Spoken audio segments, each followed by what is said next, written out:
नमस्कार, आप देख रहे हैं हिमाचल आज तक। तो चलिए नजर डालते हैं आज की सुर्खियों पर।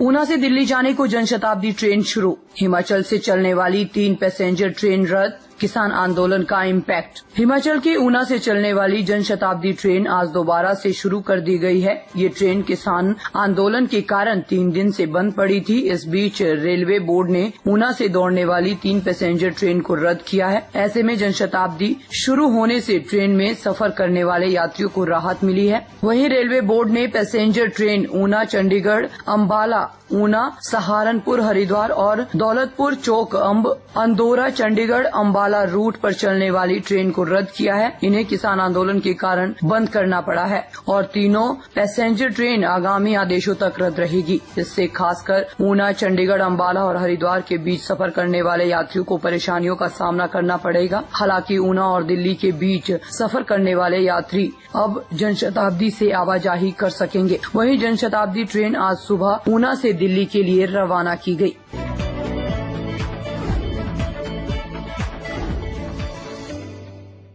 खौफ के साये में जी रहा हिमाचल, बीजेपी नेता राजीव बिंदल बोले, बदमाशों को मिल रहा सरकार का संरक्षण। भाजपा प्रदेश अध्यक्ष डॉक्टर राजीव बिंदल ने कहा कि सुखविंदर सिंह सुक्खू की सरकार हिमाचल प्रदेश में चुनाव से पहले दंगा कराने जैसी स्थिति बनाना चाहती है। एक चुनाव हुए विधायक को भरी सभा में कूटने, मारने, धमकी देने की बात कहते हुए प्रदेश में गुंडों को खुली छूट दे दी गई है। इसका परिणाम हुआ पालमपुर में दिन दिहाड़े युवती पर धारदार हथियार से 12 वार करके उसे अधमरा कर दिया और एक की जान ले ली गई।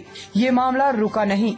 मुख्यमंत्री पर आरोप लगाते हुए कहा कि उनके उकसाने के बाद बद्दी की भयानक घटना हुई, जहां सरेआम गोलियां चली। चंबा की नृशंस हत्या के बाद से लेकर आज तक की सभी घटनाएं इस बात को साबित करती है कि गुंडों को सरकार का संरक्षण प्राप्त है और हिमाचल के अनेक स्थानों की जनता खौफ के साये में जी रही है। एक भी घटना पर मुख्यमंत्री, उप मुख्यमंत्री व मंत्रियों द्वारा खेद व्यक्त न करना, माफी न मांगना और भी चिंताजनक बात है। सिरमौर में नुक्कड़ सभाओं में डॉक्टर बिंदल ने कहा कि पिछले 1.5 साल में जिला सिरमौर के समस्त विकास कार्य कांग्रेस पार्टी ने, कांग्रेस सरकार ने बंद करवा दिए हैं।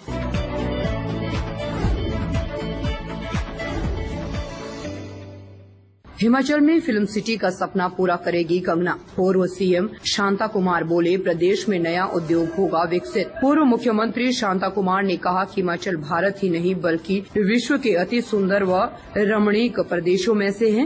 विश्व में इस प्रकार के स्थानों पर पर्यटन के साथ फिल्म निर्माण का काम भी बहुत होता है। प्रसिद्ध अभिनेता शत्रुघ्न सिन्हा कई बार हिमाचल आए, उनसे मेरी मित्रता हुई। वह हमारी पार्टी में आए और केंद्र में मंत्री बने। मैंने उनसे हिमाचल में फिल्म सिटी बनाने की बात की तो वो बहुत उत्साहित हुए। मैंने अधिकारियों की एक कमेटी बनाई, परंतु कुछ दिन बाद हमारी सरकार टूट गई। उसके बाद शत्रुघ्न सिन्हा हमारी पार्टी छोड़कर गए, मंत्री नहीं रहे। इस विषय पर आगे कोई भी विचार नहीं हुआ। मुझे लगता है कि मंडी संसदीय क्षेत्र से भाजपा प्रत्याशी कंगना रणौत हिमाचल में फिल्म सिटी का सपना पूरा करेगी। मैंने इस संबंध में उनसे बातचीत की है। मेरी बात सुनकर वह बहुत उत्साहित हुई। शांता कुमार ने कहा कि मंडी कुल्लू के किसी रमणीक स्थान पर फिल्म शूटिंग की सुविधाओं से संपन्न एक फिल्म सिटी बनाई जाए। देश भर के फिल्म निर्माता हिमाचल में आएंगे।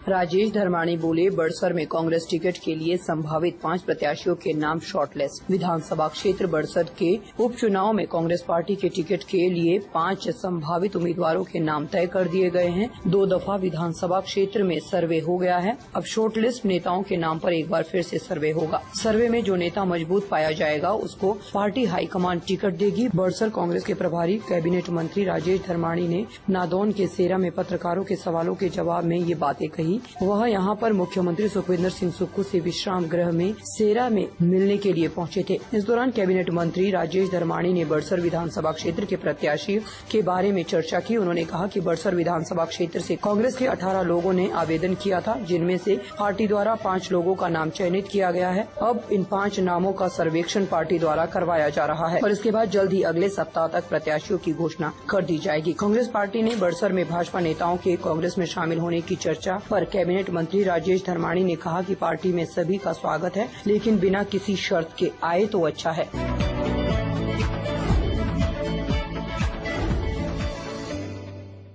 पहाड़ चढ़ने के प्रयास में पंक्चर हुई सपा की साइकिल। मंडी और कांगड़ा सीट से 6 बार लड़ा था चुनाव। पहाड़ चढ़ने के प्रयास में समाजवादी पार्टी की साइकिल हमेशा पंक्चर हुई है। मंडी और कांगड़ा संसदीय क्षेत्र में सपा ने 6 बार चुनाव लड़ा। भाजपा कांग्रेस के प्रत्याशियों को टक्कर देना तो दूर की बात रही, सपा प्रत्याशी अपनी जमानत तक नहीं बचा पाए। हमीरपुर और शिमला संसदीय क्षेत्र में सपा अपने प्रत्याशी उतारने की हिम्मत नहीं जुटा पाई। सपा के टिकट पर साल 1996 में मंडी संसदीय क्षेत्र में भाजपा के संस्थापक अध्यक्ष गंगा सिंह ठाकुर ने चुनाव लड़ा था। वह साल 1977 में जनता पार्टी के टिकट पर विजयी हुए थे। साल 1980 के चुनाव में हार का सामना करना पड़ा था। करीब 16 वर्ष बाद दोबारा वह अपनी किस्मत आजमाने चुनावी मैदान में उतरे थे, लेकिन मंडी संसदीय क्षेत्र की जनता ने उन्हें पूरी तरह से नकार दिया था। उन्हें मात्र 6460 वोट ही मिले थे। गंगा सिंह ठाकुर अपनी जमानत भी नहीं बचा पाए और इसी चुनाव में कांगड़ा के किले में सेंध लगाने के लिए साइकिल उतारी थी।